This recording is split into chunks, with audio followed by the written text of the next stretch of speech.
can you pay particular attention to having a microphone relatively close to you when you speak? Can everyone hear me all right? Yes, that's all right. Okay, we've got Derbyshire Police here. We've got Superintendent Michelle Shooter and Inspector Dave Nash.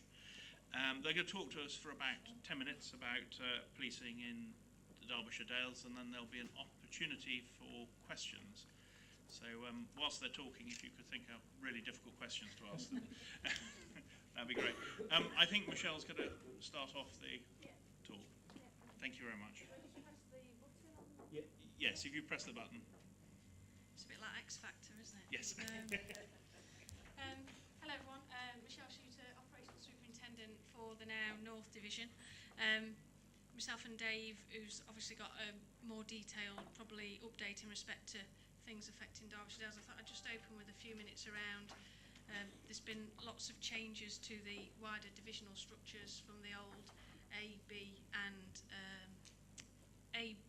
C, B and D divisions, mainly through, as we all know, through financial austerity, and we have challenges around the changing face of crime. So we have no more resources, or we don't seem to ever stop doing anything. We just end up doing more and more complex crime investigations, so it means we have to move our resources around to tackle those higher risk areas. So in July 17, some time ago now, the then B division and C division, to try and streamline on management costs, the senior management team was condensed, so losing a chief superintendent and a superintendent and a chief inspector. So the North management team is now split between Buxton and Chesterfield, covering Amber Valley, North East Derbyshire and Bolsover, Chesterfield Borough, Derbyshire Dales and High Peak, a really difficult geographical area, and what makes it even more difficult is the challenges we have around cross-border criminality from West Yorkshire, South Yorkshire, Nottinghamshire, that are far more dangerous places than Derbyshire. That started in July. Then we had a modelling company in come externally, look at how we best match our resources to our demand, which was based around profiling a number of years' worth of calls for service, crime levels, so on and so forth. The organisation went down a policing model review change where we ended up with response hubs and local policing units. So what you would have historically seen was Inspector Nash leading a team of people, officers that do everything, patrol officers, and then Safer Neighbourhood team officers and PCSOs beneath that. So we moved to a hub response where a number of officers were based in hubs at Chapel, Chesterfield and Amber Valley, leaving some local policing investigating officers within the local footprints. And SNT remained untouched, which was a commitment given by the Chief Constable that Safer Neighbourhood teams would remain untouched within Derbyshire. Challenging. Being honest, we were nervous about moving to that policing model because around that local presence in communities and that local understanding of communities. Staff made representations, we made representations, and our senior officer team listened to those, and I'm pleased to say we've now gone back to a traditional model of policing within North Division. The South Division still run a response type model where the team of officers respond to those immediate calls for service. We've now gone back to the traditional where Dave controls his staff, who are omnicompetent, deal with anything that comes through the door, and we hold kind of Dave accountable to things that happen within Derbyshire Dales. So that's a positive change, because it has been a difficult few months, and especially within this community, the calls for service and demand isn't as high, but needless to say, we feel far more comfortable having a number of officers dedicated to this area 24/7, 7 days a week, where on elements and times that wasn't always happening under the old policing style. So that was a big challenge for us. But some positives that have come in to make the officer's life more easier is all our staff now have mobile devices, so you'll see them carrying little Samsung Galaxies around. That enables them now. Historically, we've tried to work smarter and more efficiently, but if I'm honest, all the officers could really do was emails when they're out and about in the public. The new devices enable officers to take statements. When they check a person on the street, it pulls back intelligence from five different force areas across the region. They can create crime reports, they can do stop searches, they can do a multitude of things on these devices, which actually makes it far more efficient when they can do everything, try and get it right first time at the scene of the crime, rather than coming back to the police station, wasting time having to travel around, try and get in statements. So that's what we're trying to do to make officers more efficient, and we're still building upon the body-worn video. The mobile devices. Officers also have body-worn video. You've probably seen the cameras. It's actually a positive bit of kit. Sometimes we get criticised by our staff is we give them technology that's 10 years old by the time we get it off the shelf. But actually the body-worn video devices is really, really useful in gathering evidence, and it supports far more victimless prosecutions. So we're not always reliant on the victim providing a statement, as in some cases within domestic abuse cases we don't always get, the victim does not always want to provide a complainant statement, but the Crown Prosecution Service will rely on the evidence from the body-worn video device when the officers walk into the scene, and we've seen far more prosecutions around the evidence on that body-worn video. Touching just on the estate, we are doing an estate review around our police stations, seeking to heavily partner. The PCC obviously owns the estate within Derbyshire. We're looking to heavily partner with the fire service where we can.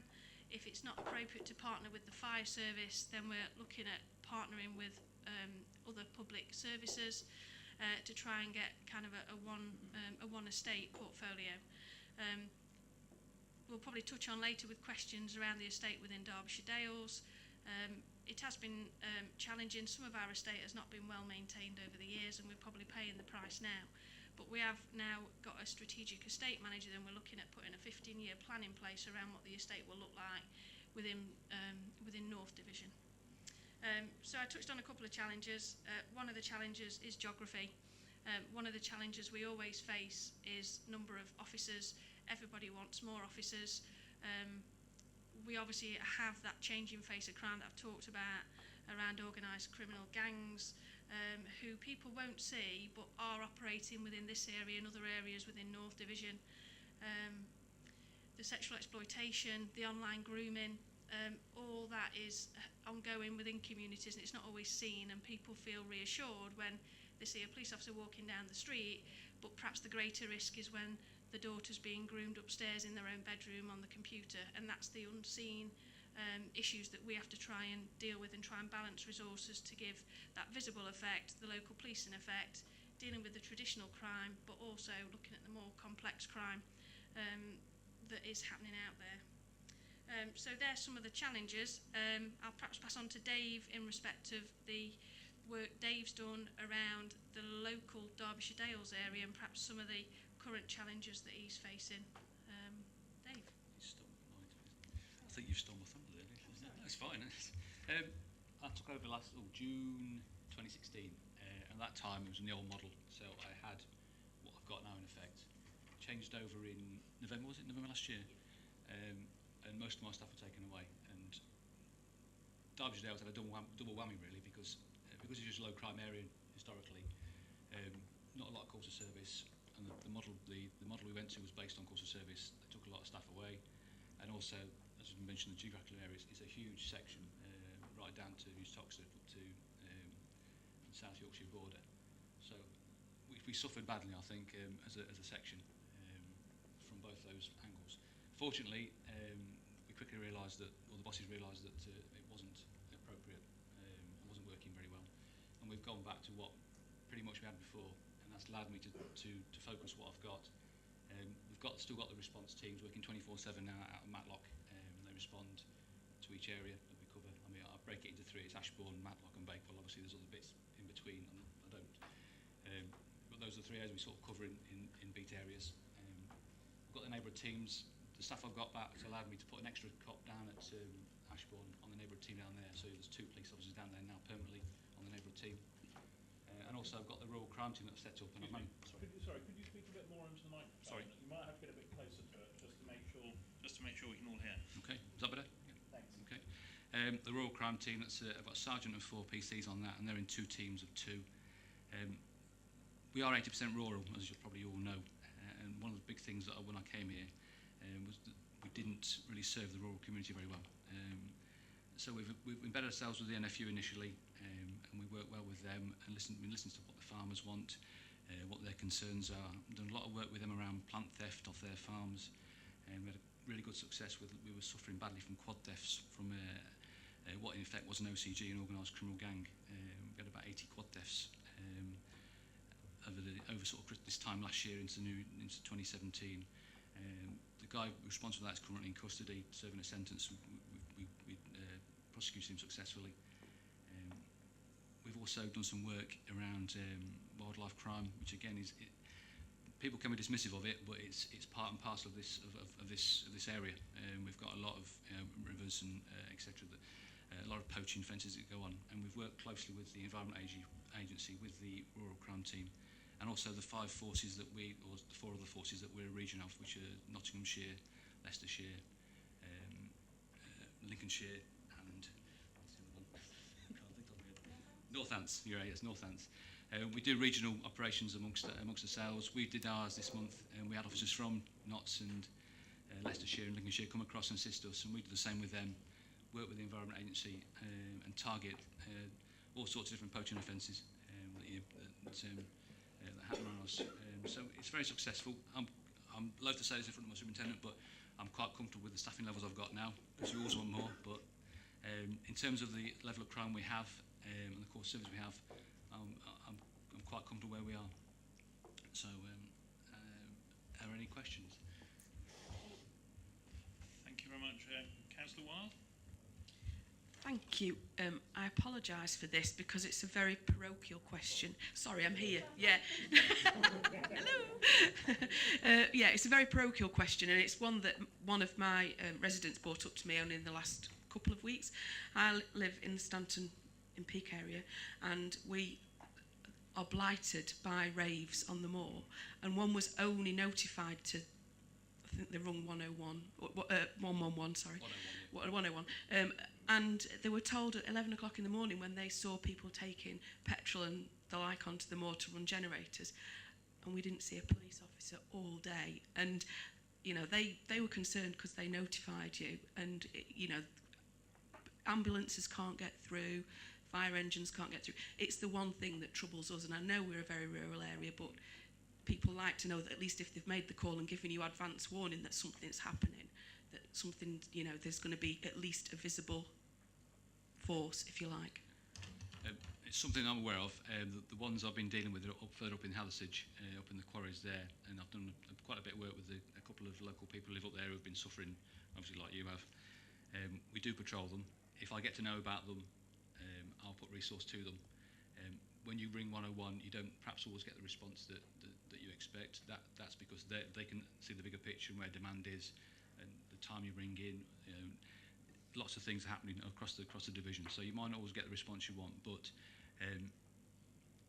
if you do ring in, please do keep ringing in. Once I get to know about them, I might not have to deal with them there and then, but certainly when I pick them on a Monday morning when I come to work, we can look at putting resource in place and looking at long-term problem solving, really, as opposed to, you know, certainly what you're telling me, I may well displace the one from Hathersage down onto you, and that's what, you know, so, you know, it's a case of obviously now moving to you and looking at that, but certainly if you want to, did you get an incident number when you, or you, I know the lady right. that one did, yeah, Yeah. so I can find that out. Yeah, I'll drop you my email, and if you want to email with that, and I can follow up and give you an answer about that. Obviously I can't give you an answer right now, so I don't know about the incident off the top of my head. Yeah. Okay. Thank you. Councillor Slack. Thank you, Chair, and thank you for coming along to the presentation. My question is, in the Northern Division, with the atrocities in Manchester this year and a great threat of terrorism in larger towns and cities, are some of your officers being drafted into those more city areas And or has there been an increase in manpower in the Northern Division to cope with being on the edge of Sheffield, on the edge of Manchester? Thank you. Obviously, the terrorist incident after the Ariana Grande concert, we have sent officers on mutual aid over to Greater Manchester, as they would send officers to us, but those officers have usually been specialist counter-terrorism officers, so it's not been officers from the Northern Division. We did support them on the night, but we stayed within Derbyshire, just patrolling our borders if they wanted any particular support. We are trying to invest in our automatic number plate recognition cameras within our borders, and I know Dave's already looked at putting a funding bid in for one to protect those borders. We do have risk around those borders. In respect of terrorist risk, we rely on the CT network to provide us with intelligence and respond to that. Primarily any CT incident within Derbyshire to date has been focused within Derby City. But if we obviously have intelligence within the Northern Division, we would get specialist resource to deal with that. At the times of the incident and the Westminster attack and the attacks in London, obviously every force up and down the country review their resourcing levels. At times when those have happened, there has been extra armed officers patrolling within the areas. Not masses of numbers, because the threat to Derbyshire is, I say, hope it never comes back to bite me, is relatively low on the current intelligence. However, we do put extra mobile armed resources around the division due to the geography. But Derbyshire resources have primarily remained within Derbyshire. Thank you. Thank you very much. I've got 3 more questions, and then I think we'll have to move on a bit. But Councillor Tuvenham. Thank you, Chair. Superintendent, have you any idea how much you've saved due to reorganisation and the use of modern communications in the force? Well, I guess we started saving probably before most forces. So Mick Creed and our previous Chief Constable probably started saving about 10 years ago. As a Chief Inspector, I worked on a moving forward team that looked at saving efficiencies. With what was expected over the government horizon, we expected our savings by 2020 to be £21 million off a budget where we'd already taken a significant proportion of that, probably the equivalent to that as well. So within the last 3 years, through the restructures, we went under a priority budgeting process, priority-based budgeting, and we pulled around 11 to 12 million out of the budget through the savings. Obviously, with the changes coming up, we think, as probably all public sectors, we think we may have to make further savings as a result of that. Thank you.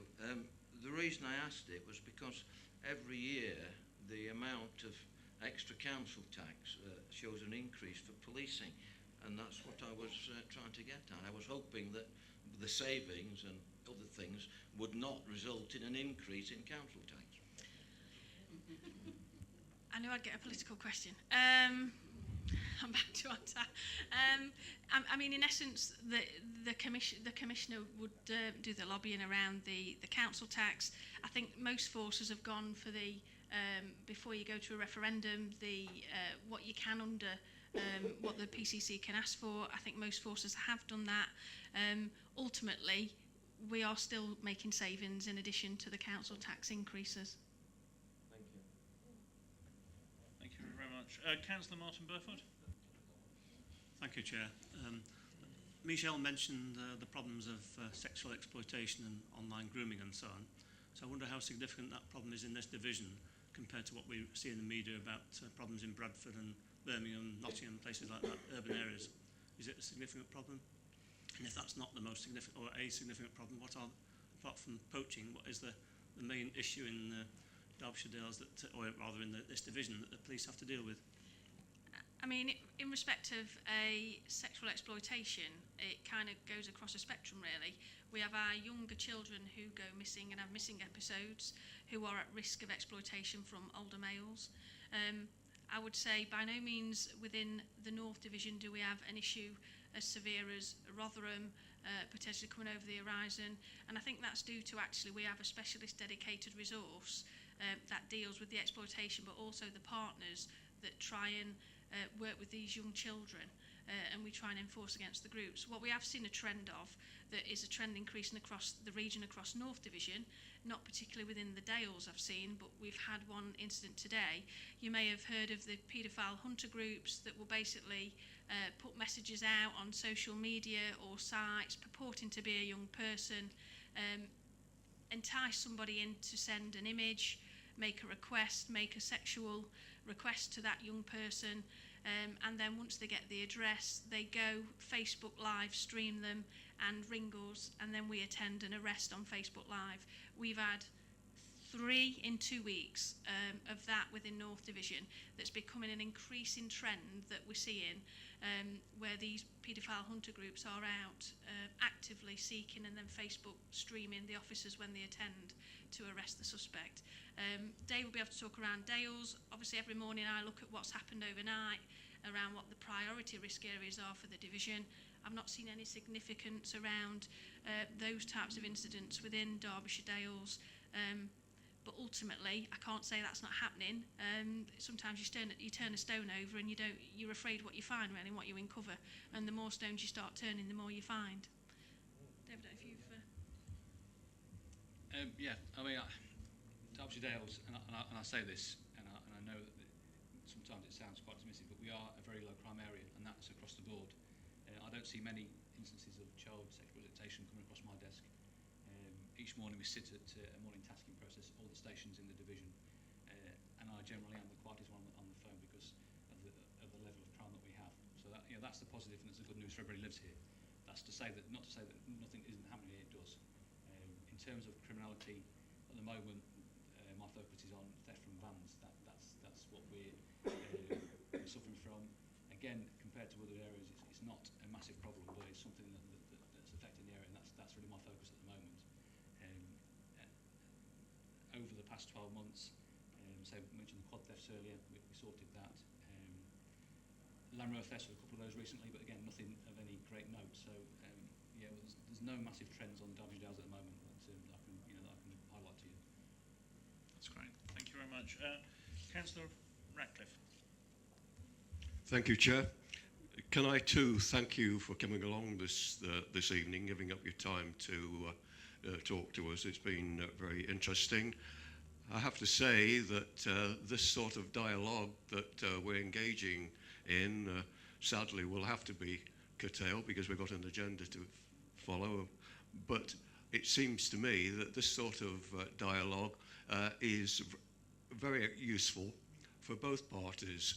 What you have here, of course, is a cross-section of representatives of communities throughout Derbyshire Dales, all with very good on-the-ground knowledge of their residents and communities. We used to have, some years ago, I have to say, before cutbacks began, a very, very good police forum whereby we used to share concerns and think about proactive participatory ways we could overcome that, and I'd like to see that restored. Now, just following on from that, can I say that the major concern in the ward that I represent, which is Wirksworth, Middleton and Bald Hill, is that of the significant reduction in neighbourhood policing that has led to a lack of visible police presence. Now, there are reasons for that are understandable, I know, but what I'd like to ask you in a very pointed and direct way is what steps are being taken to redress that balance and turn it around so that once again we can have a really proactive engagement with the police on a two-way basis between residents and the police responsible for their localities. Certainly in terms of the numbers, the neighbourhood team down in Wirksworth, they've remained the same throughout my tenure since I came in June last year. I know the police officers closed. That was a decision above, went above my sort of pay grade. We decided to get rid of the estate. So that's never going to be, ideal. But the team is still there, and it works out of Matlock. And excuse me. And all I can say is that you've got the same numbers there that you had before. So more than that, I can't really say at the moment. I don't know really what you're getting at, if I'm honest. I'm sorry.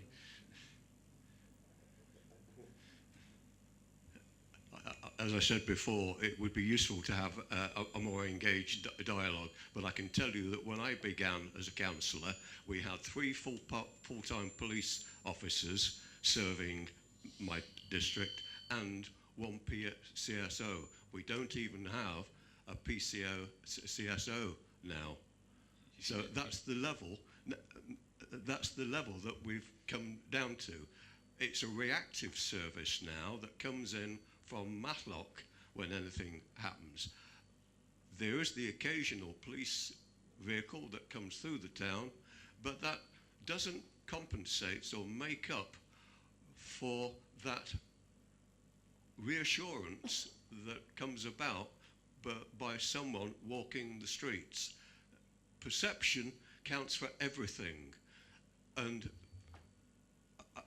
I would say this to you, which is by way of compliment in a way, that as you have pointed out, policing in the modern age is an extremely challenging profession. It's not like the glamorized images that we get on our TV and cinema screens by any stretch of the imagination.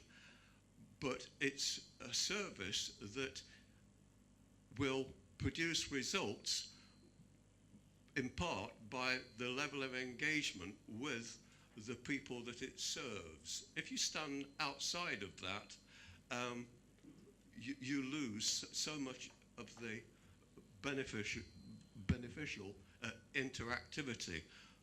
The PCSO that we used to have, she used to know all the miscreants off the top of her head, and when anything arose, she would go to visit them in the knowledge that she was 90% sure who the people at fault. And it used to be the same too with the police officers, in my experience. So I have spoken incidentally to the Police and Crime Commissioner, Hardle, about this very issue.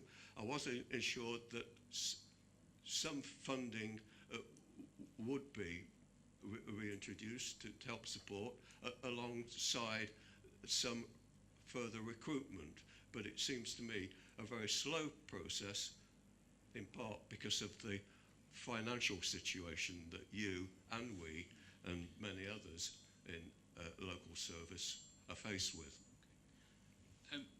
You've got PC Squires down there, and also got a Granville Nixon who's the PCSO for the area. So you have got the two, a cop and a PCSO down there.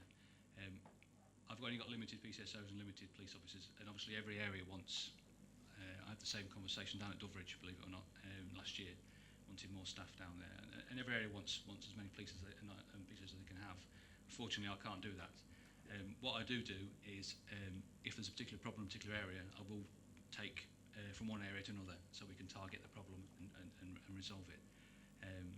But at the moment, I don't have any more funding or any more staff to put to Wirksworth than I've got already, I'm afraid. So it is one police officer, one PCSO that you've got.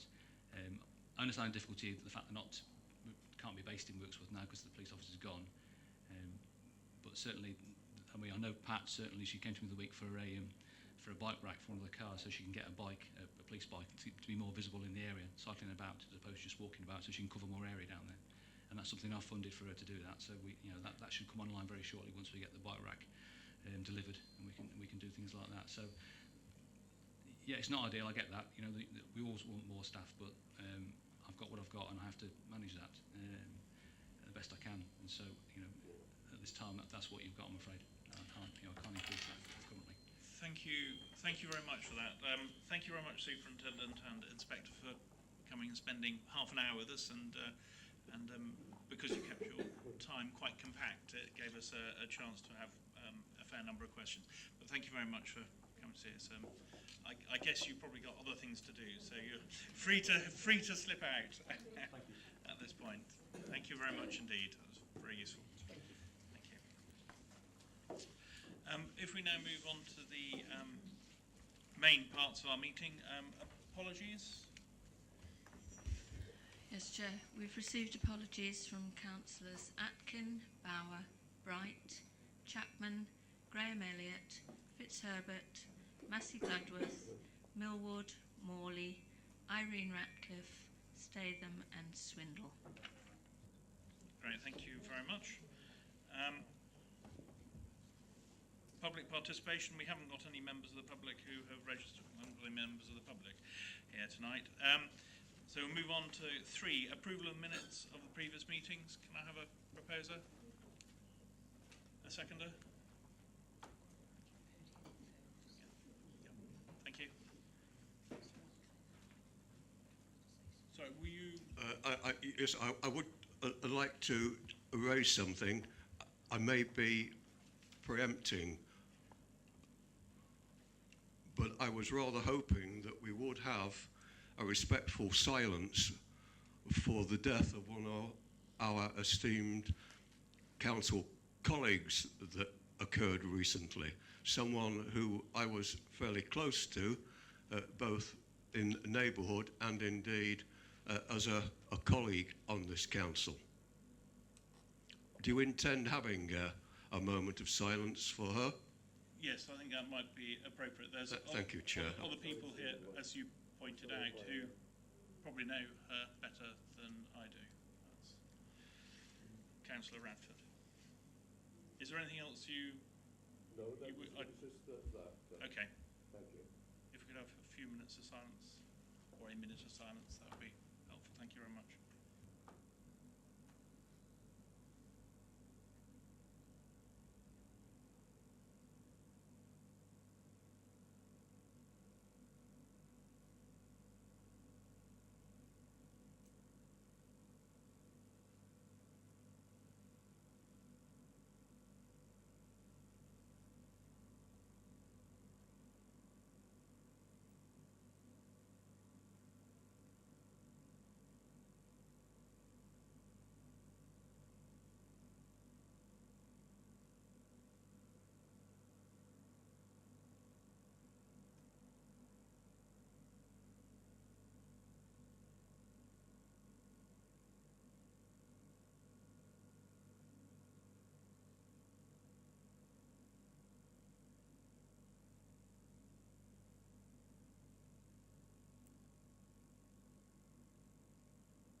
Thank you very much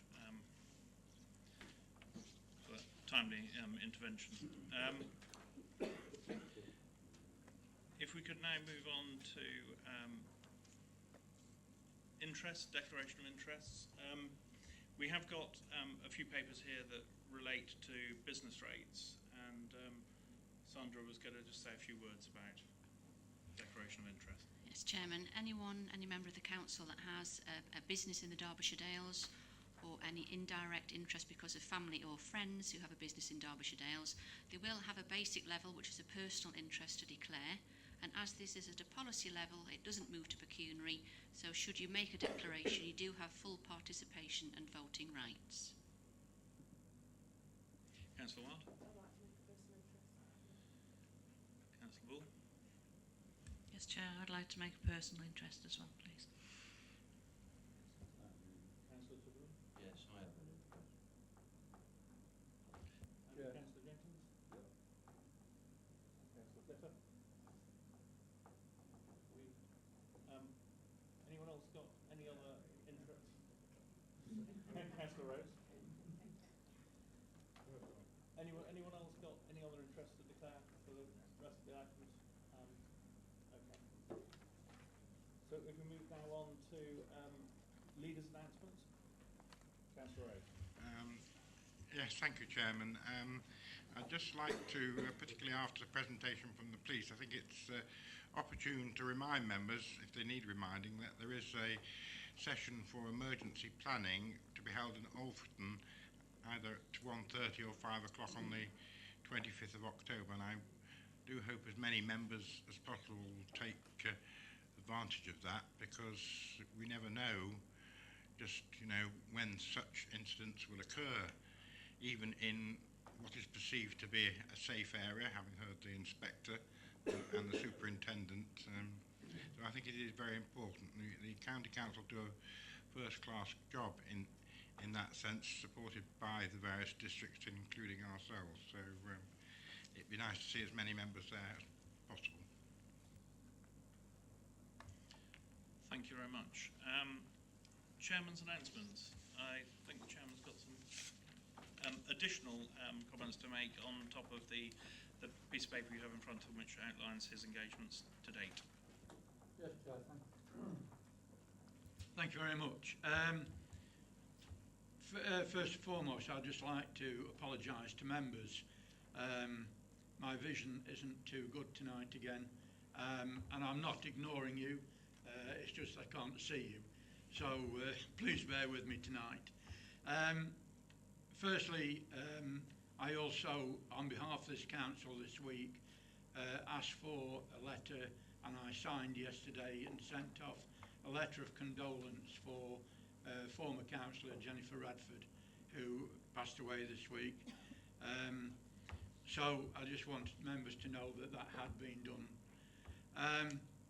And there have been one or two notable events that I've supported as an ambassador for this council, and the one that sticks out, I suppose, of note is the one for the royal visit to Ashbourne Treasures. And I've never seen a member of the royal family so dedicated to talking to every child on the street as they approached the church. It was very well received, and when he got into church, everybody, I think, had a chat to him as well.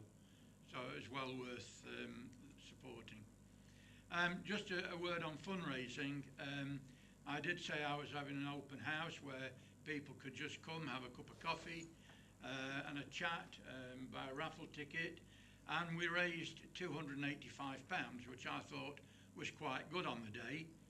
But 3 weeks later, my daughter-in-law, with the help of Debbie in the Chief Exec's office, put on a coffee morning for 3 hours one Saturday morning, and although she sold raffle tickets where she worked in the NHS for 3 weeks prior, she made £675, which was absolutely fantastic. And then, as you know, this week I have sent a message to all members for their support and all staff for their support in any way, shape or form for the charity auction which we had on Monday. We did make over £2,100. That did not include the donations that I had in lieu of people attending, and tonight I've received more donations from members, which we're very grateful for. I have thanked the cafe because we were at capacity for the afternoon tea. We had 30 people next door who enjoyed their afternoon tea. They've been paid and they've been thanked. And I have to just pay tribute and thanks to Pamela, Annette, Christine, Simon, and the extraordinary talents of a lady sat on the top table there, of Sandra. Some of the comments I had from people saying to me, well, I didn't realise Sandra had that side to her. She really struck us there. There's another side. And I said, you'd seen nothing yet. But also, I'd like to give a personal thanks to our Chief Exec, Dorcas, because I believe she allowed staff to break off early and come in and support staff coming in for the... and she took the Derby tickets away from me. Yes, never mind. But yes, thanks to everybody. Just to tell you that I've got a couple of events coming forward.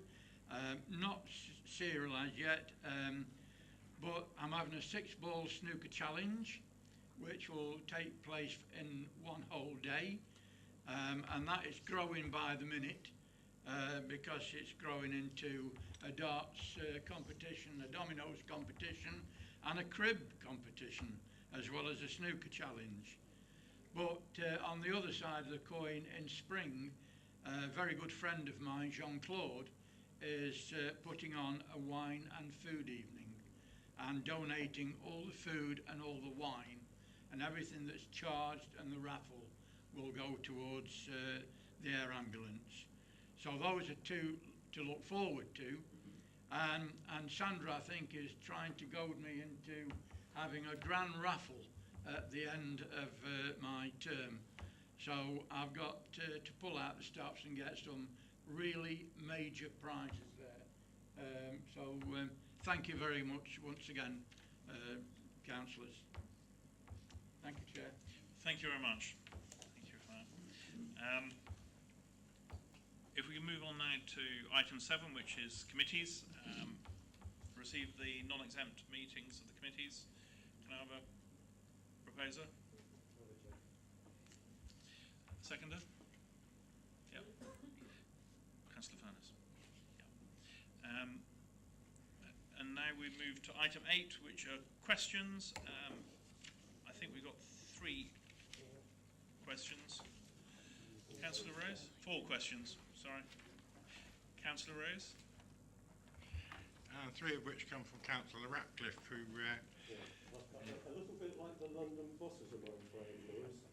Just when you're only expecting 1, 3 turn up. That's true, but I always enjoy your questions, Mike, because they're well thought out and considered. And starting with the first one, which deals with this whole question of the consultation paper, tackling unfair practices in the leasehold market, which is, in fact, a consultation paper through the District Council's network and local government association representation, so in a collective sense, representations have been made in response to that consultation paper because the closing date has gone by.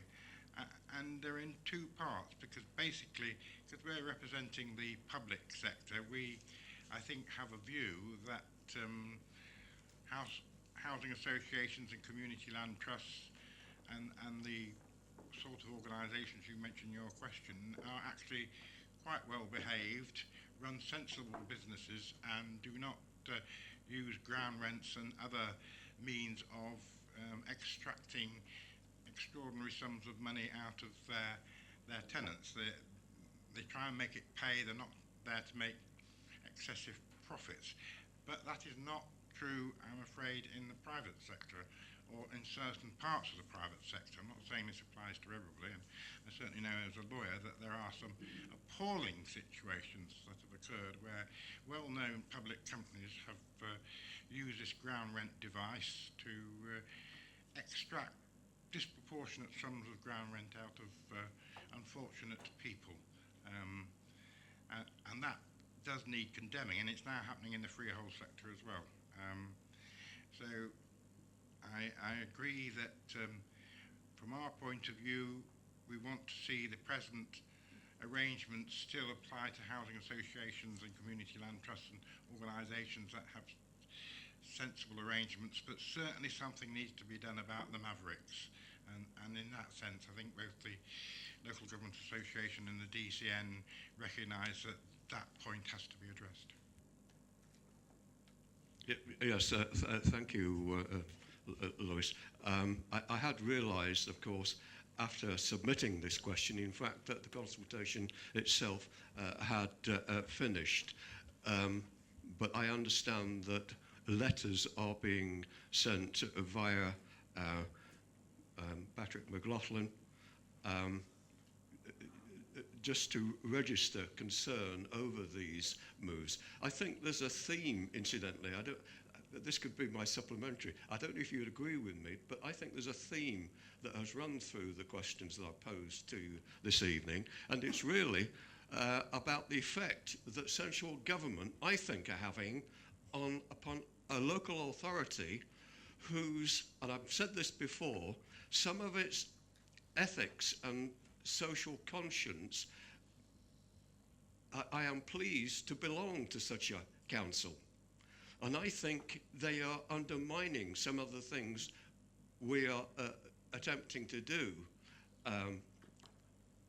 by their more broader brushstrokes that are seeking to make changes that in fact at the more local level are damaging. So I'll leave you with my second question. I don't think I need to comment on that one, just if we could move on to the second question, Chairman, which as members will see is about providing affordable housing and making sure that there's money available to develop brownfield sites. This is an interesting situation, and I know Councillor Ratcliffe would like to think that this is entirely something that the government may not be doing correctly, but I don't think that's entirely fair. I think we've only got to look at the Sheffield City region situation, where there is an offer on the table from the Treasury which was accepted and now seems to be going in the opposite direction. So if you like, local government itself has turned its back on a government arrangement, and I won't go into you might imagine, just as an aside, that as a Conservative leader on what is Sheffield City region dominated by your party, it is quite amusing, might be the wrong word, but interesting to see how they tear at each other's throats. But that happens in the Conservative Party as well, I can assure you. You well know that. So my basic answer is yes, as Derbyshire Dales, we need to be on top of our game in seeking every opportunity there is. And there are two aspects I want to mention. One is that the County Council have agreed to reinstate what used to be the Derbyshire Economic Prosperity Board, which was where all the districts in the county and the city met together to try and maximise the return from D2, N2 who have the money, and that has now happened. We've had a meeting and it was a useful one, and we will be building on that. The other thing that you might have seen this, that the government, the Minister for Local Government has recently announced that the government are open to combined authorities from single counties, which is a change of heart. And if that is the case, I think it would be, from what was said in the meeting last week, I think all the councils would be up for something like that. The snag is we don't know whether there's any extra money on the table, but Derbyshire Dales' philosophy has always been to seize what opportunities they are.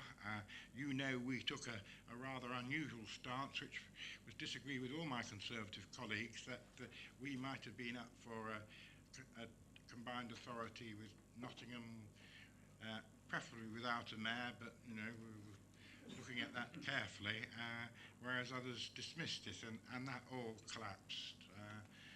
So I think I want to make the point that this is not just about the government necessarily being difficult. I think local authorities themselves often have a lot to answer for. Thank you for the detailed reply.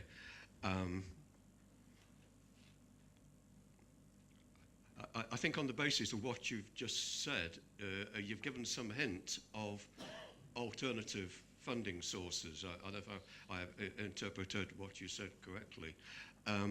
So my supplementary based on that would be where there is a fragility, if I can express it like that, upon the delivery of affordable housing on a brownfield site, would we be having a dialogue with the developer and pushing them towards those alternative sources that at this moment in time are unlikely to come from any devolution deal?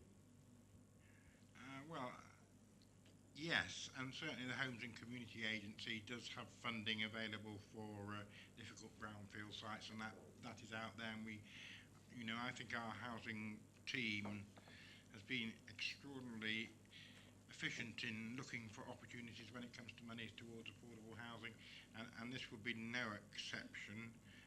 And D2N2 itself has money, so there are existing opportunities, and I think, as I said in my earlier answer, you know, if other opportunities come along, we'll take them. Thank you very much. Councillor Rose, the third question from Councillor Radcliffe, which is all about the rollout of universal credit. Have you noticed that Councillor Ratcliffe's questions are sort of deliberately phrased? Probably not deliberately, but the most difficult one is the end one. He's nodding his head. On the news this evening. When he asks, Believe the will the council leader join with me in urging his colleagues in government to delay this rollout until all problems have been resolved? And we're talking about universal credit. Now, in Derbyshire Dales, our rollout is not till, as you rightly say, in May 2018. I know strong representations have been made through the District Councils Network and the Local Government Association. I have to say that I am somewhat unwilling to urge colleagues in government about this subject where we're not actually hands-on or involved in it, but he can be assured that we're well aware of the concerns and will, you know, press to make sure that when it comes to our turn, some of these matters have been properly addressed.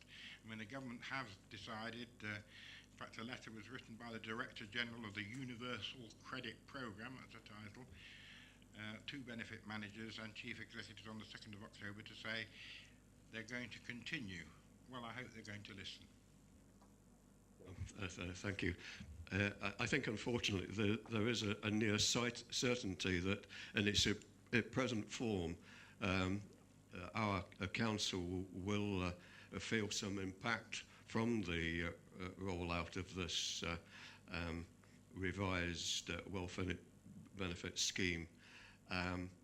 But I think I've already picked up from you a reassurance, but I will ask you again, can I have a reassurance from you that we will closely monitor this, review our welfare payments made through the hardship fund, etc., and see that no untoward detriment does befall residents through no fault of their own? Yes, I can give that assurance, and Councillor Ratcliffe has heard me say in the past, and I repeat again, that, you know, if the hardship fund doesn't have sufficient money to cope with the challenges it faces, we've always been willing to look at that. But up to now, and, you know, credit to our staff, they have managed that process, I think, extremely well, fairly and kindly. But obviously it's something we'll keep under review. Councillor Rose, the fourth question is from Councillor Hobson and involves filming of meetings and their availability on YouTube to increase accessibility. Well, can I say it's very nice to have a question from one of my own members, and I'd like to encourage other members of my group to ask questions of, not of me, but chairmen of committees and others, because I think that would be an interesting thing to do. So, you know, I don't regard questions, I know I'm generalising now, Chairman, as being a means of sort of scoring political points per se.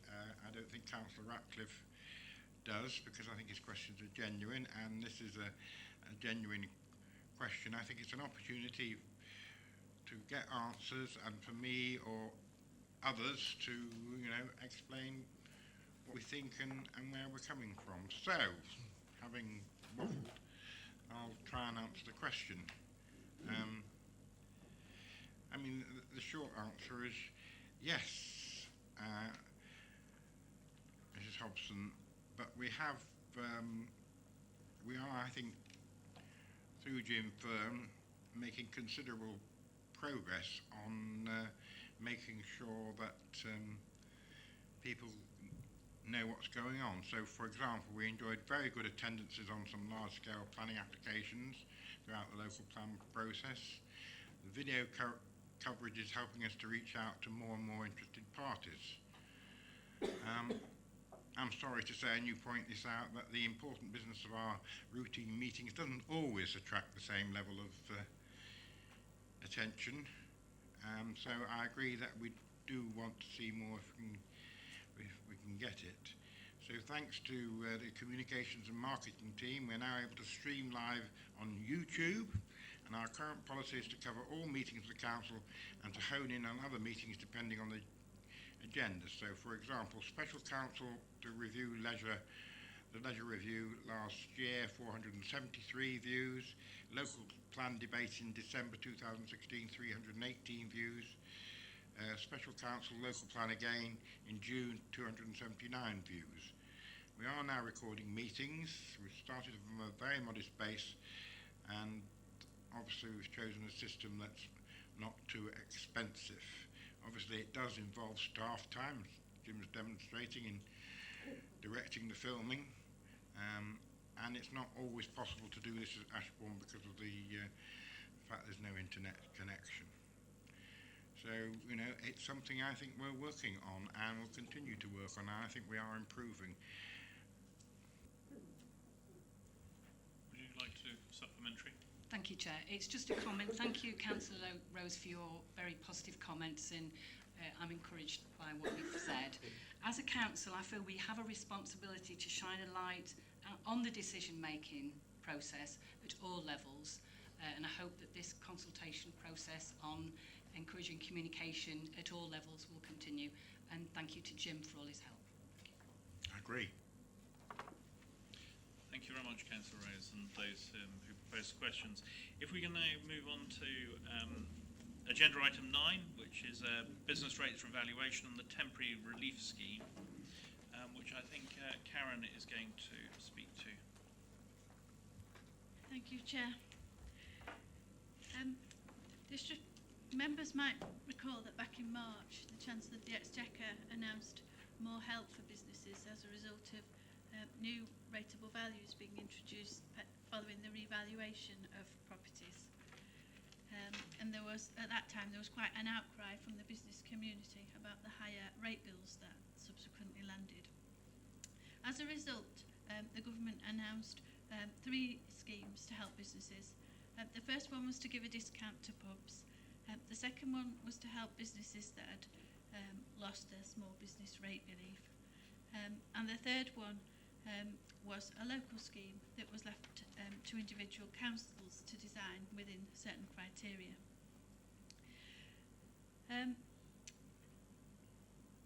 As a result of that, we've come up with proposals for the temporary relief scheme, the one that's got local discretion. So section 2 of this report sets out the proposals and the criteria that we're recommending be taken into account. Members might have been asked by businesses in their area when they can expect new bills to be delivered, taking account of these 3 reliefs. I can tell you that the software for the pubs discount and the small business rate relief is due to be installed this weekend and on Monday, tested on Monday, and we hope to be able to send out bills to those organisations on Tuesday. And if members should approve this report tonight, we think it will take a couple of weeks to implement the reliefs in this scheme, and then we should rebill those by the end of October.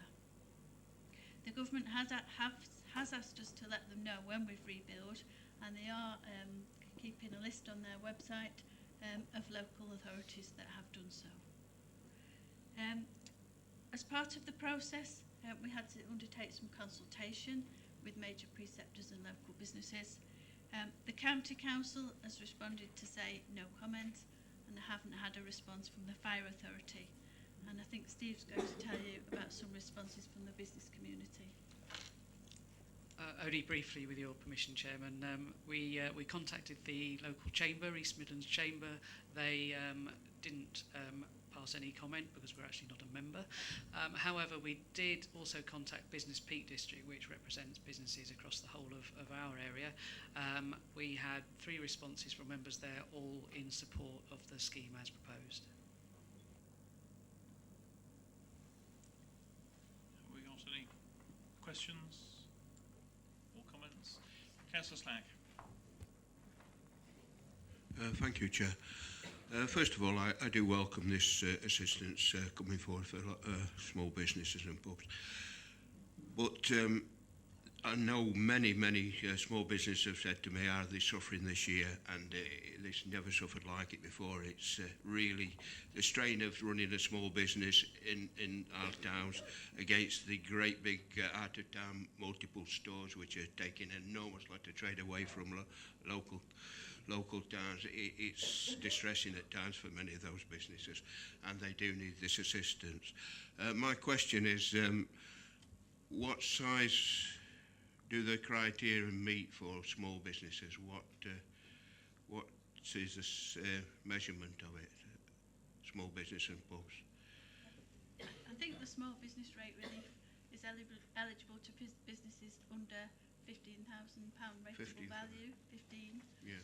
And for the pubs, they get a £1,000 discount, whatever the size of the business. So it is welcome, this, and I will support this, but we must bear in mind that businesses are going through a hard time, and retail sales are down this year and they continue to fall, so it is a hard time. Thank you. Thank you, Chair. Thank you. Councillor Finesse. Thank you, Chair. Yeah, I'd like to move all these 3 recommendations. I know it was a big shock for some businesses when they discovered what they were due to extra to pay under this reevaluation, and this scheme of relief is certainly very welcome by those businesses. It doesn't cost this authority anything, so I understand, as long as we do it properly. And looking through the scheme, I'm sure that Karen and Steve have, worked out the figures, and everything is going to be fine. But the bulk of it is in the first 3 years. I notice, the 4th year is quite a small adjustment. Yeah, I'm very happy to move the recommendations. Yeah, seconder. Councillor Stevens. Yeah, I'm happy to second this. Having been in the retail trade for some 30 odd years, I appreciate what today's business community is going through with the increases that were bigger than they expected to be. So anything that we can do to help them is beneficial for all the businesses in the district, because it will help them to keep trading in very difficult times. And I know there's a limited time on this, but at least it gives those businesses time to come to terms with the phasing in of the figures they're going to have to face. So I'm very happy to second it. Right, thank you. We've had a proposal and a seconder. Can we move to a vote? All those in favour?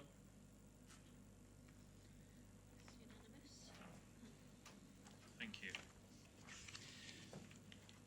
Now, if we move on to item 10, business rates, discretionary relief, policy options. I think this is, again, Karen's going to present this, but perhaps a bit of help from Steve and Dan. Steve and Dan. Thank you. Thank you, Chair. This report deals with the other discretionary reliefs. We've, as part of the measures to achieve the corporate savings targets, we had a look at discretionary reliefs that we give to businesses throughout the Dales, and we identified that some of the reliefs that we're giving might not align to our corporate objectives. Members will be aware that our main top priority is to help businesses and to stimulate business growth. And we felt that some of the reliefs we were giving weren't actually doing that. So the main thrust of what we're looking at is to change our discretionary relief policy to redirect some funds away from charities and not-for-profit companies and to direct those instead to new reliefs which will assist new businesses or businesses that are relocating. Section 1.1 of the report explains why it's a good time to do that. And section 2 of the report explains the proposals that we've come up with. The purpose of this report isn't to approve the new policy today. What we're asking you to do in this report is to approve a range of options that we can then consult on over the next couple of months and then come back to you with a revised policy based on the outcome of that consultation. I think Steve can perhaps explain to you better a bit more about the nature of the two new reliefs that we're asking you to consider. Chairman, if I may add a little, and then Giles can add some detail on the reliefs themselves. The principle behind this report is to, as Karen said, raise more money from business rates in order to support our local businesses. The report sets out various criteria by which we would support local businesses, but there's two reliefs that we're proposing.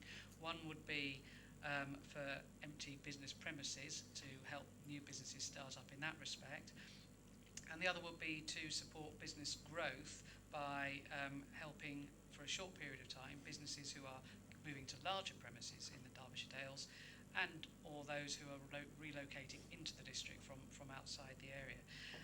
We know from other reports that members have seen that there is a great shortage of business premises in the district, and it's that reason above all else that's encouraging us to try to do something to encourage a greater range of business premises in the district. It is perhaps a invest now and grow later policy in a sense, because even though it might involve in the short term some support to businesses, if those businesses do grow as intended, they will in future bring in greater business rate income for the council, which will be of benefit to our financial position in the longer term as well. So with that, Chairman, might I ask Giles to comment on the specific reliefs intended. If you could, Giles, thank you. Thank you, Chairman. Thank you, Steve. I think what I would do is refer members to 320 within the report, which is the detailed criteria that we're proposing for the relief around promoting business growth. As Steve's alluded to, we see this as a way to invest in the short term, but in the long term to secure, hopefully, a growth within the business rates base and therefore the income to the council. As you'll see from the criteria, what we're trying to prioritise is higher skilled employment within these criteria, and also a commitment from businesses to stay in the Dales for a reasonable period of time, and we've suggested a minimum of 3 months would be required. We're also trying to target particular types of businesses in that with the aim of that higher quality type job that we're trying to create. So the emphasis of this relief would be on those businesses that would take B1 premises, so that might be an office or a research facility, that kind of thing, or B2, which is more general industry, as opposed to a retail business, an estate agent, or perhaps a warehouse facility which doesn't employ large numbers or at a high skilled level.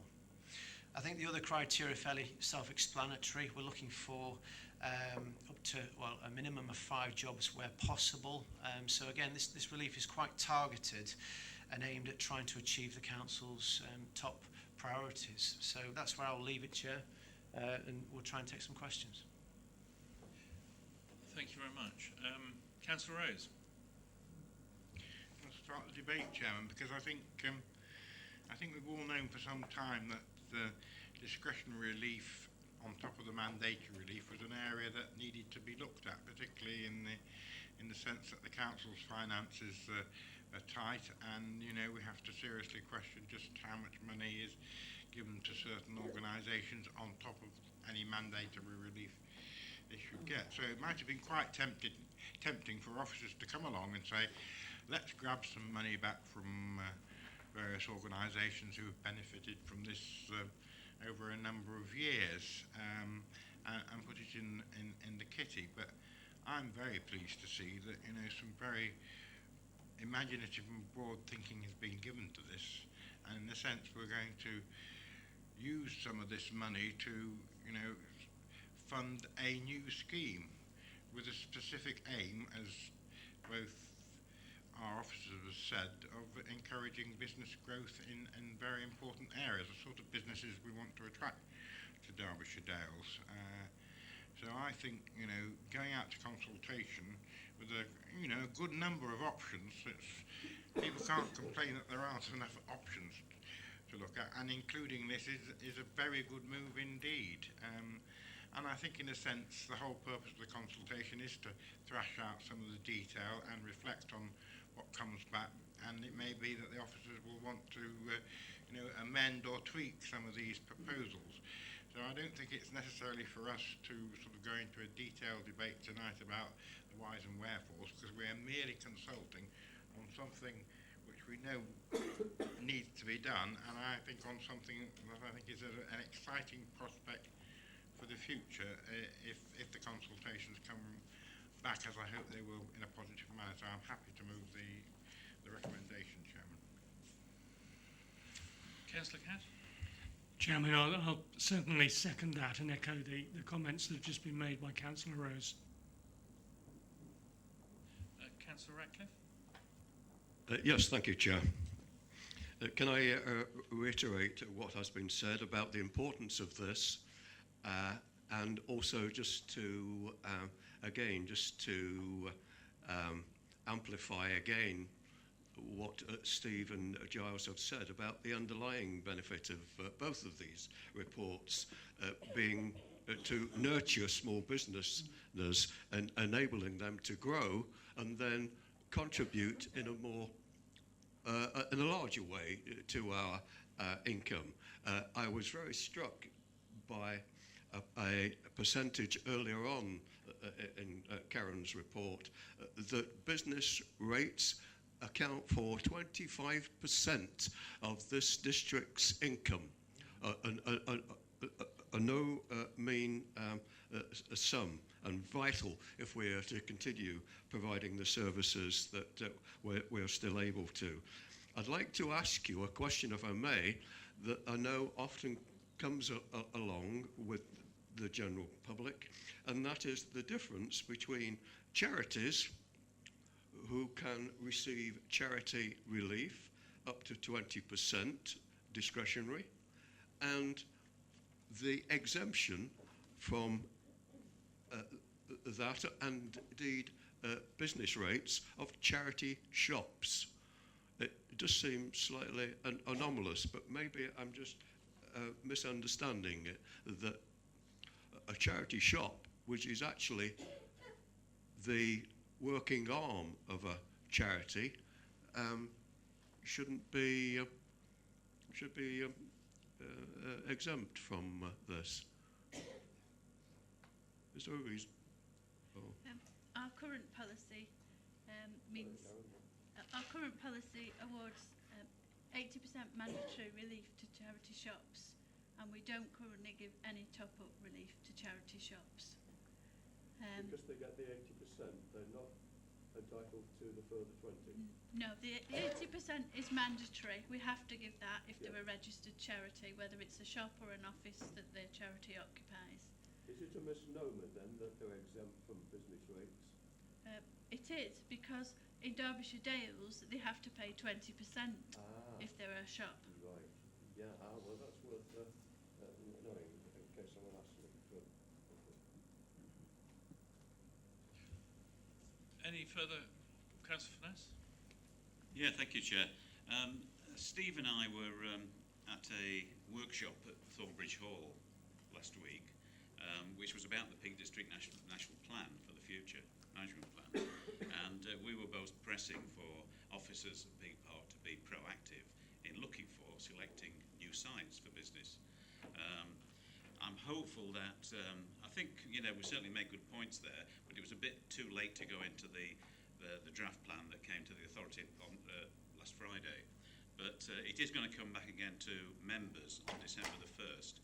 So I shall be looking for, to see that in there, that there is that positive intent to positively look for new sites. So yeah, I'm very much in favour of this scheme. Thank you very much. We've had a proposer and a seconder. Can we move to the vote? All those in favour?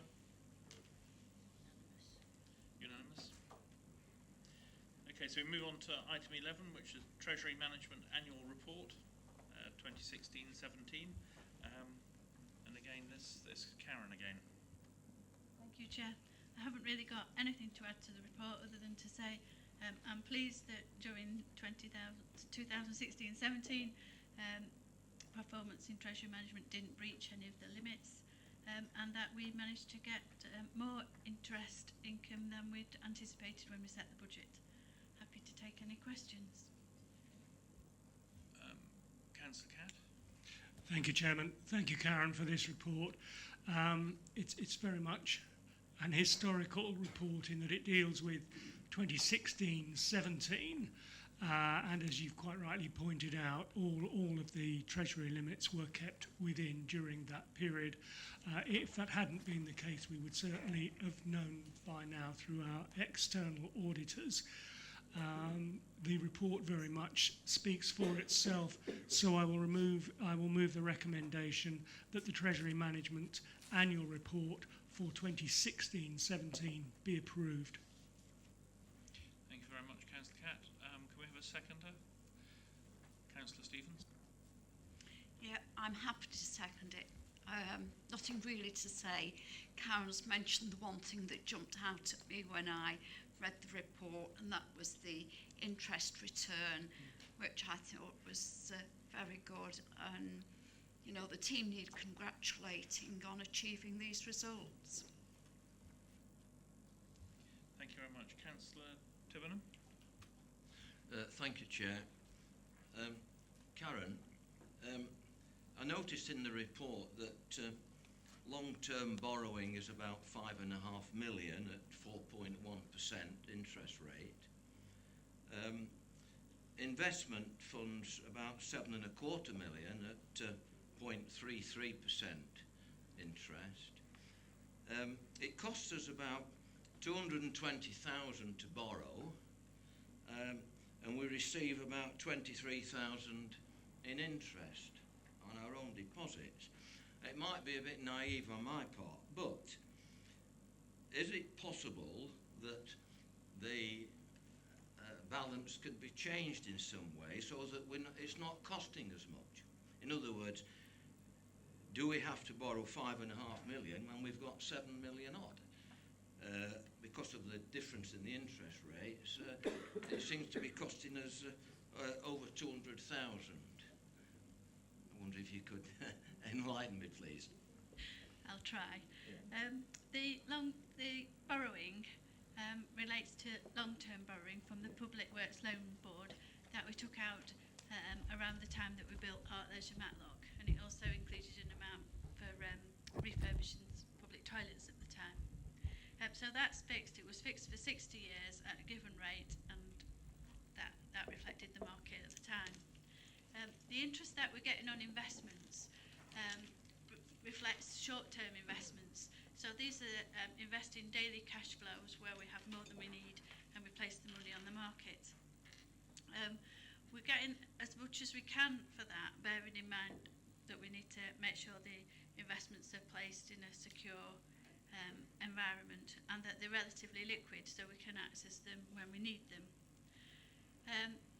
We did use a lot of different new types of investment during 16-17. We started using managed funds. You might remember we put that into the policy. And we've been using those more during 2017-18. I think, if anything, life's going to be made more difficult for us because there's consultation at the moment on moves to introduce limits to the type of fund we'll be able to access in future. It's an EU regulation that they refer to as MiFID, but basically it means that small organisations such as us that don't have a regular investment portfolio of £10 million won't be able to access things like managed funds. So we're talking to Arlene Close, our advisors, about that and about how we manage that process. Thank you. Is it not possible to pay down any of those long-term borrowings? The long-term loan's fixed for 60 years. We do obviously pay back each year, but it's on an interest-only basis. So we don't pay back the principal until the end of the period. Thank you. Councillor Rose. I'm not sure you're going to enjoy this one, Mr. Chairman, but or Karen for that matter, but having over the last 3 or 4 or even longer years written in my capacity as leader of the council to the chairman and chief executive of National Westminster Bank about the persistent closure of branches in Derbyshire Dales in particular and rural areas, and we're now down to one branch of that bank serving the whole of Derbyshire Dales. I hope, Karen, that you will bear in mind that I do not think we should be rewarding any organisation that takes absolutely no notice of this council's views, absolutely no notice of the public's views and its customers, and is just driving business away from Derbyshire Dales. It's not helpful, and whilst I'm sort of slightly cheating, and this is probably not the right item to raise, it seemed a very good opportunity to get something off my chest. And I'm sure other members are equally cross about this high-handed attitude. Thank you very much, Councillor Rose. Councillor Monks. I'm sure I know the answer to this question, but I assume then, 60 years sounds a long time, so you can't renegotiate, because I know the public works loans are pretty low at the minute, aren't they? So 4.5% seems quite high. We did renegotiate loans in the past, but normally when you do that, you then have to pay a premium at the time. But it's certainly something I can take up with our advisors, Arlene Close, and ask for their views. Councillor Stack. Thank you, Chair. I know we can't do anything at the moment with long-term investments, etc., with NatWest and Lloyds and so on, who've betrayed us badly.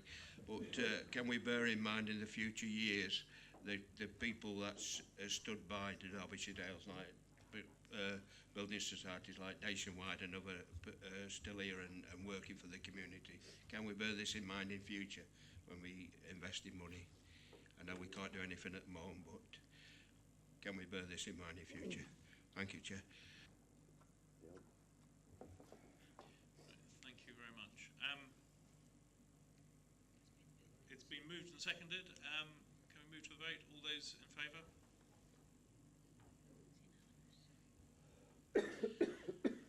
Thank you. If we now move on to item 12, which is the vacation of Office of Dispensation for Councillor Irene Radcliffe. The paper is there at item 12. I don't think there's anything further. Yeah, Councillor Radcliffe. Mike Radcliffe. I'm just about to say, Chair, if you'll allow me, I'd love to be able to move this recommendation. Naturally, I don't know if I have an interest in that. I was just going to suggest that it might very well affect your well-being, this report, so it's a personal interest. Oh, it certainly affects my well-being. It does, yes. Yeah, never mind Irene's. Yes. But you saying I can't? Yes, you can Oh, I can. participate. But I'd love to. I mean, the reasons are obvious. It's a precautionary measure, I should say, but one that Irene, Sandra and myself feel is worth pursuing, which is why it's before you this evening. So I'm hoping you will all agree that we can allow this dispensation. Thank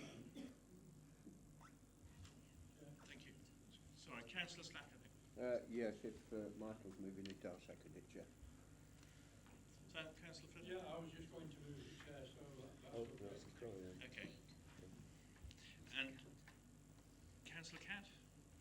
Chair, thank you. I obviously support this and would like to say that I hope everybody in this chamber in supporting the motion would also ask Mike to give Irene our very best wishes for a very full recovery. Yeah, thank you very much. Thank you, yes, most definitely. Just to clarify, it is for a period exceeding the 6 months. So, I'd suggest you make that the 21st of June 2018, Chair. okay, all those in favour?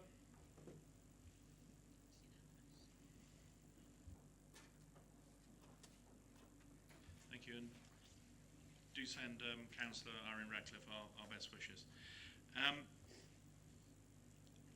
Item 13, referred items. Move it. Anyone? Councillor Stephens? No. Yeah, thank you, Chair. These items did come to the Governance and Resources meeting on the 14th of September, get the right date, and they were both agreed unanimously. I think if the members have read the reports, they are both self-evident. We have to support these. The money is there to cover this, and we do need to move forward on both of these items, so I'm happy to recommend it. Yes, I'd like to second both these recommendations. As Councillor Stephens said, you know, it has been thoroughly discussed at Governance and Resources. We got into great detail with it. Certainly recommendation 1, you know, we have no option, that's going forward, and the capital funding is there. Recommendation 2 is a bit concerning because, you know, the government has decided that the public can have access to data that's on our CCTV cameras, and we are obliged to provide it, and you know, it is costly. This £11,000 is an estimate, but of course it could increase from there, but we don't know at this stage until we see what applications come in for this data that we've got. So happy to second, thank you. Councillor Hobson? Chair, it's a comment really, and while I appreciate this matter's gone to committee and I would fully support the recommendation, with the fact that we only got this information on the members portal and website yesterday, it doesn't give you a lot of time to ask questions unless I've missed something. That I think it refers, you're referring to the next paper. Oh, the upgrade, sorry. Yes, yeah. Sorry, I'm rushing ahead, sorry. We're pleased with your enthusiasm. But it's been proposed and seconded. Are we all in favour? Thank you very much. Now we move on to the paper that came a short time ago, yesterday or the day before, which is the upgrade to the financial management system. Is there anything further you wish to add, Karen, to this? Thank you. We're happy to take questions. Councillor Hobson. I'll start again, sorry about that. With the information only coming on the members portal yesterday, it doesn't give you a lot of time to sort of ask the sort of questions. And I appreciate this wasn't an emergency, but was it the last meeting that we had when we were discussing the bridge at the Arc? And we discussed it sort of at the meeting, and Councillor Tibbenham, I know, had got some sort of like specialist background knowledge, but we weren't really able to discuss it properly because we hadn't had the information before that we could ask officers the questions. And I'm not sure if it is this one I'm looking at, but, you know, in this one, the report, the difference between, in the same report, it said, you know, Office Technology Reserve and Information Technology Reserve. I mean, I didn't know, is that the same reserve or just different names? Sorry. Okay, thank you. First of all, I apologise for the lateness of the item and having to bring it as an urgent item. I only received an email last week to say that if we didn't upgrade our system by the 1st of January, we face additional charges of £8,000 a year. So clearly we need to keep that period down to a minimum. The other issue that was drawn to my attention at the same time was that if if we upgrade Windows, which we're planning to do, prior to upgrading this, that could mean that there are technical problems with running Aggresso. As it says in the report, Aggresso is the main system that we use to pay our suppliers, to collect income other than council tax and business rates, and so it is a critical system. So that's the reasons why it was late. And yes, the Office Technology Reserve and the Information Technology Reserve are one and the same. We changed its name a few years ago, and obviously I was thinking of different times.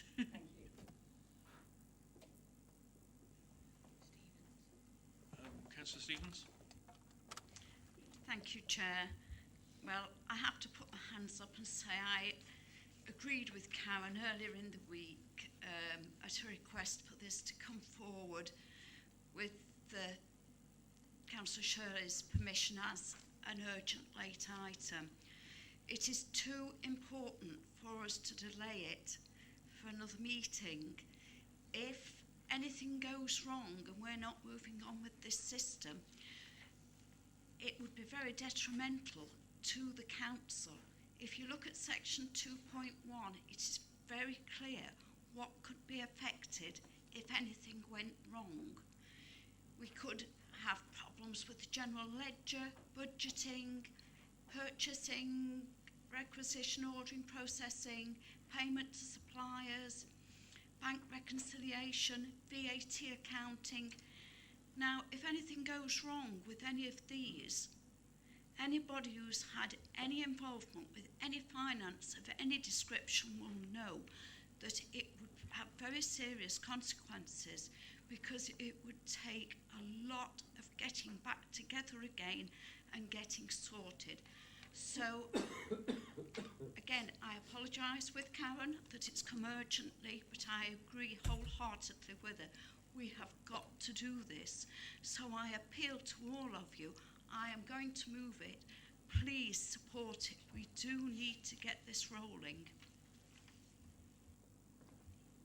Do we have a seconder? Councillor Finette? Yes, thank you, Chair. Yes, I'm very happy to second this. I mean, we just cannot take the risks of system failure, which we warned about in this document, and I can't think that there's any alternative really to go with the recommendations. Thank you, Chair. Thank you very much. Councillor Radcliffe? Thank you, Chair. I agree with what has been said, and I won't be voting against it, but I want to express, if I may, some reservations, and they are as follows. First of all, it seems to me that this is one of a number of IT upgrades that have recently taken place. Karen will know, because I asked questions about previous ones, and incidentally I got a very good explanation from Paul at the time, pointing out the difference between a domestic software upgrade and a business one, such as those that we are engaged in. But it does seem to me that perhaps we should have a longer trigger, a warning period that alerts us to the fact that upgrades are required and coming along. That would enable us to have a longer time to do a little bit of research into them. And that's linked to my second very strong reservation. The upgrade in this instance is paid for. What you're approving this evening is £21,000 of consultancy fees for somebody to come along and install the blinking upgrade and get it working. You know, like one or two others in this council, I have a little bit of a long-standing aversion to paying out money to consultants, because often, you know, you find at the end of the day you could probably have done the job better yourself. Now, it seems to me, in this particular case, we can't avoid it. This is an extremely important piece of software that manages a very, very important part of our computer technology. But I would say to you, if it comes again, let's have a look to see whether there aren't other programmes that will do the job equally well, but don't need 21,000 being given to an IT consultant to put a disk in the machine. And I'm exaggerating, I know. Karen, do you want to respond to that? Yes, thank you, Chair.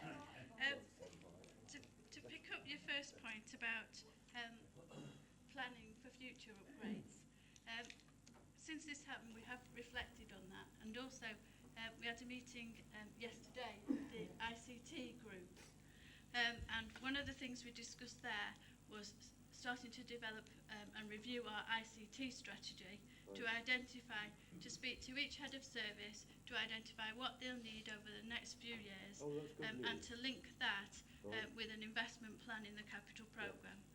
So hopefully that will mean that we won't have any more of these late reports coming to you. On your second point about the consultancy, I wish it were as simple as putting a disc in a machine, but it's far more complex than that. It's 5 years since we last upgraded Aggresso, so if you look at it over a 5-year period, it's not too bad a figure in that respect. They will do far more than just install the software. We don't have the skills to tailor the software so it meets our needs.